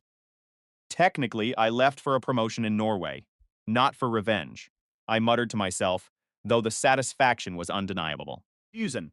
The drama hit its peak 2 days later when I heard a knock at my door. I opened it to find Zoe's mother, sister, and aunt, standing there like a disappointed, self-righteous tribunal. Patricia, her mother, stepped forward. Here. We need to talk. Zoe tells us, you've become incredibly unstable and violent. I didn't invite them in, but I stepped aside so they could see the living room. Unstable, I asked, my voice calm. Biggest. Her sister crossed her arms, looking at me with pure disdain. You attacked her yoga instructor in the hall. She says you are spiraling out of control. I let out a short, hollow laugh. Come inside. Thing. Let me show you exactly what happened. Dot. I pulled up Brandon's recording on the TV, showing the hallway ambush. Dot, Kyle's friends waiting in the shadows, the failed chokehold attempt, and the security footage that provided the perfect, Fisher. undeniable timeline. They watched in total, stunned silence, the air in the room turning heavy. When the video ended, I turned the screen black. That is your future son-in-law, trying to play an action hero. Food. And I was the one who ended the movie. Her mother looked like she had been slapped, and her sister couldn't even meet my eyes. We didn't know, the sister stammered. Now you do, I said, opening the door wide. Vent. Tell Zoe I'm fine. Just done. They left without another word, but the collapse of Kyle's world was only just beginning. His business folded within the week. The studio owner terminated his lease, Thing. citing a morals clause and the public disturbances. Reviews of his classes turned savage, and his sponsors pulled out before the weekend even arrived. His last Instagram post was a picture of a sunset with the caption, Chaos. We breathe. the top comment, with thousands of likes, read, try breathing through your divorce papers, because Claire filed this morning. My phone rang shortly after it was Kyle. Jordan, his voice cracked. Written thin. Man, you have to help me. She's destroying everything.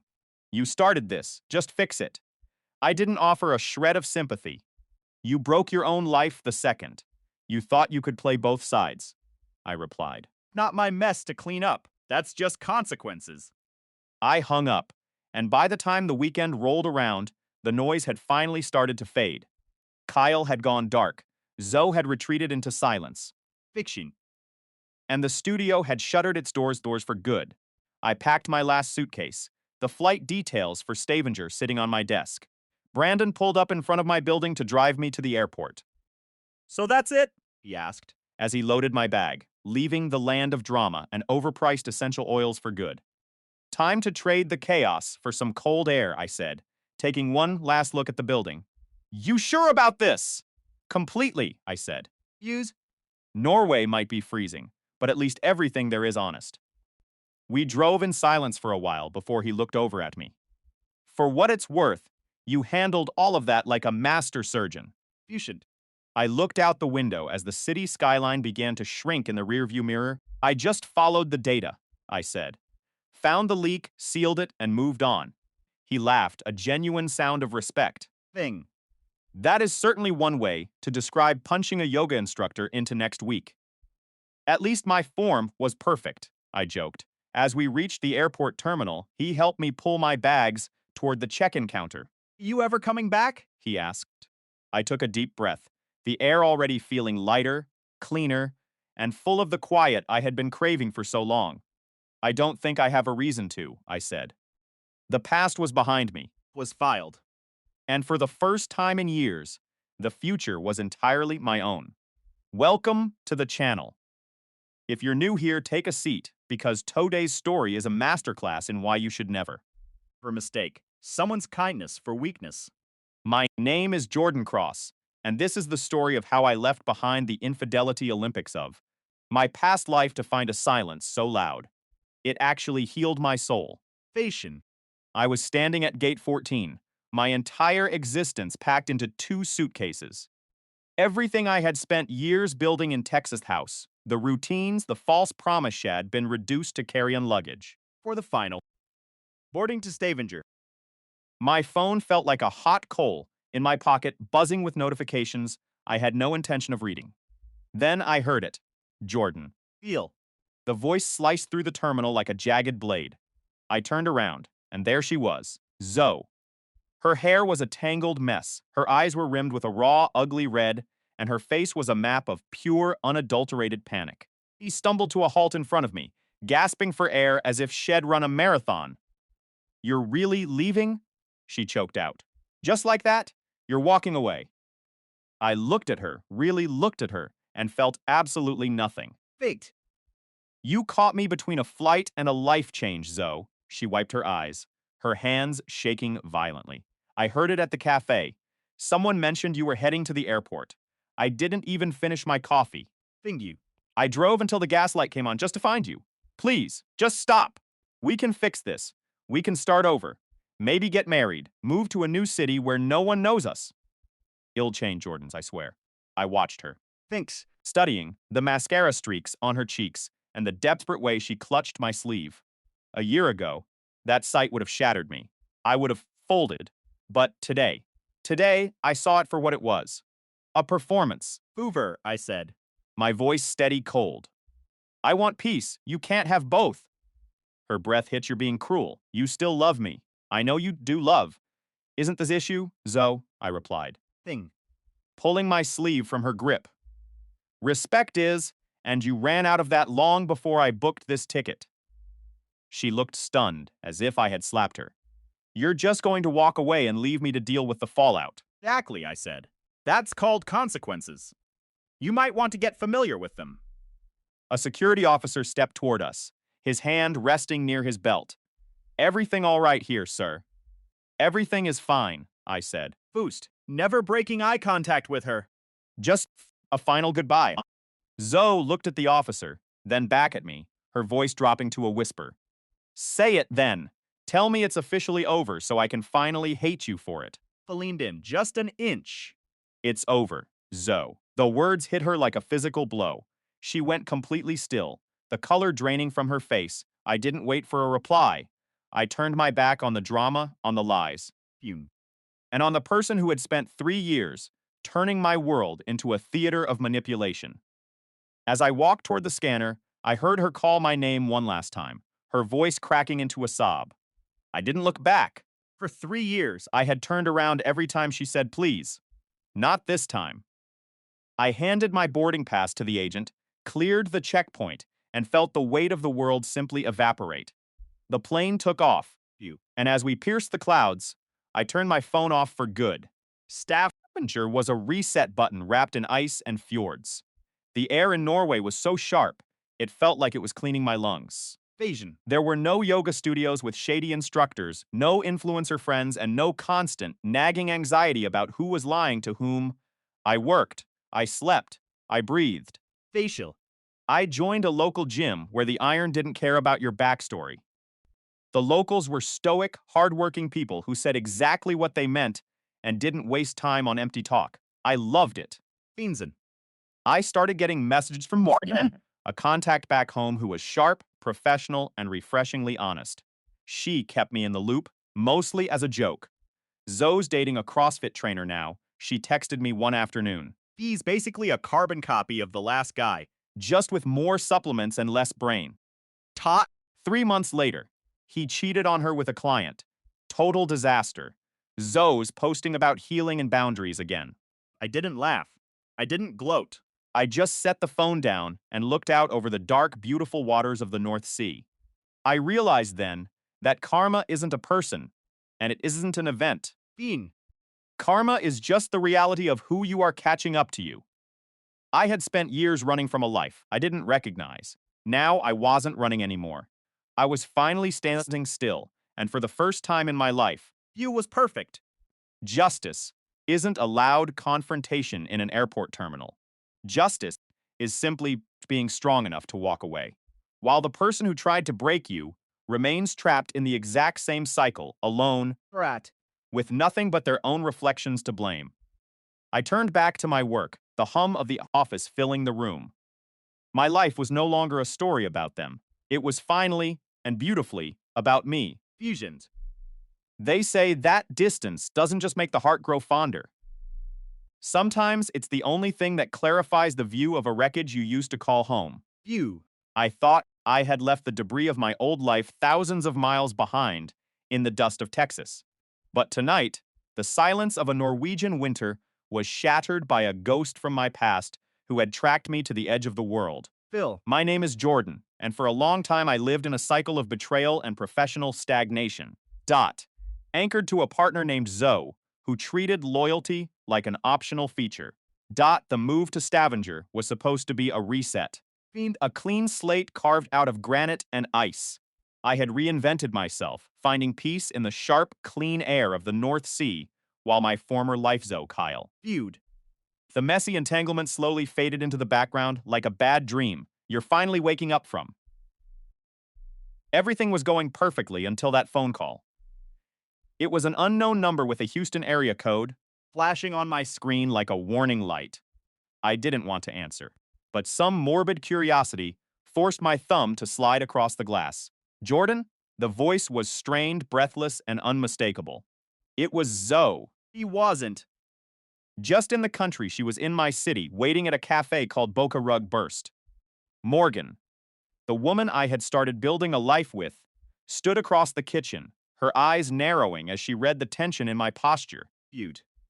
Zove claimed she was desperate for closure, but as I walked toward that cafe, I knew the game she was playing. She wasn't looking for forgiveness. She was looking for a bridge back to the stability she had burned down. Funo. I walked into the cafe, found her standing alone, her face a mask of exhaustion and performative sorrow. I made a mistake, Jordan, she whispered, her eyes redrimmed. Kyle was a disaster, and my life fell apart after you left. For a second. Chance, her voice trembling with a practiced fragility that used to work on me. I leaned back, feeling the weight of the past shift into perspective. Zoe, 4,000 miles for closure, I said, my voice steady against the hum of the cafe. You flew here because you're a sinking ship looking for an anchor, and I am no longer your port. Her expression darkened, Figs. the tears vanishing as quickly as they had appeared, replaced by a flash of familiar, entitled rage. She stood up, her chair screeching against the floorboards. You're heartless, she spat, Fit. drawing the eyes of everyone in the shop. You're going to regret this, Jordan, and one day you'll come crawling back to me. I didn't blink. I just watched her, seeing her for exactly what she was. And I had finally graduated from. That's the difference between us, Zoe, I said quietly. I'm not looking back, and I'm definitely not going back. I turned my back on her and walked out into the biting cold. Being. Morgan was waiting across the street, a silhouette of grace against the backdrop of a Nordic twilight. We walked home in silence, the northern lights beginning to paint the sky in hues of green and violet. Feel that. A celestial curtain closing on the last chapter of my former life. Back in the apartment, the warmth of the tea and the steady, honest presence of Morgan made the world feel right again. Somewhere in a hotel room downtown, Fusion. Zoe was likely packing a suitcase to return to a life I no longer inhabited.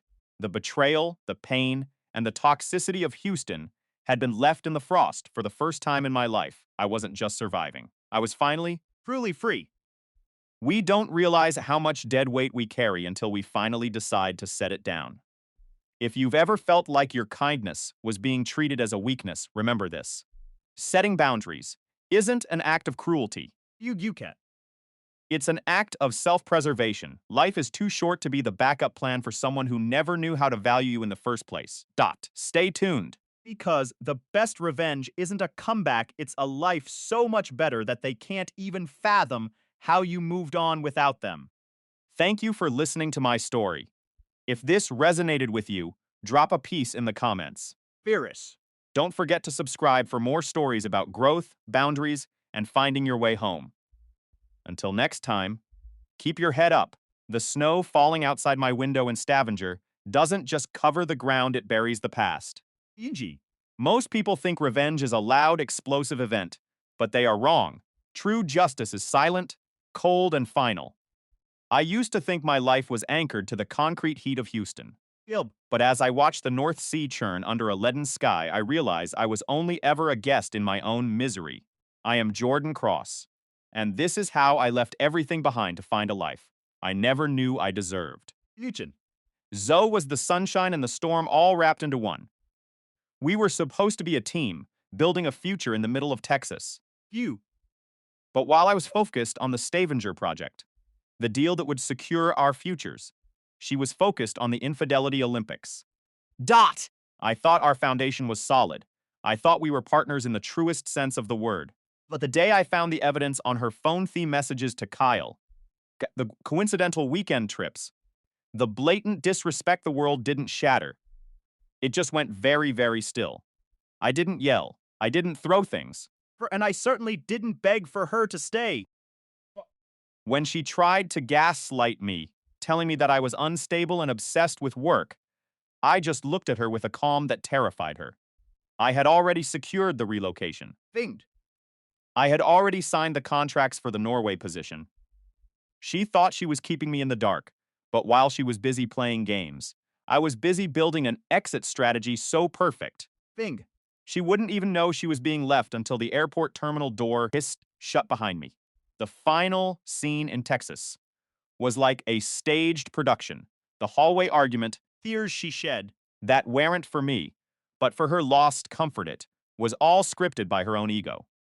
I remember standing in the Houston airport, the Texas heat radiating off the runway, Thing. feeling like I was shedding a skin that had grown too tight.